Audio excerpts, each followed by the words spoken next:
Naniniwala pa ba tayo sa angels, mga ka-G? Ngayong araw ay Feast of the Archangels, sina Archangel Michael, Gabriel, and Raphael.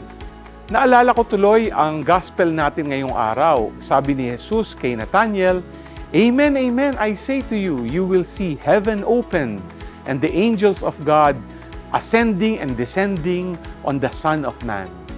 Di natin alam kung literal o figurative ang ibig sabihin ni Lord dito, ngunit ang hamon ay nananatiling ganito. Manalig tayo kay Jesus at huwag mag-alinlangan. Di dahil may makikita tayong himala sa ating buhay, but because He is trustworthy. Magdasal at hingin ang tulong ng mga anghel upang mapaglabanan ang temptation of doubt at mas mapalalim pa natin ang ating pananampalataya. G ka ba?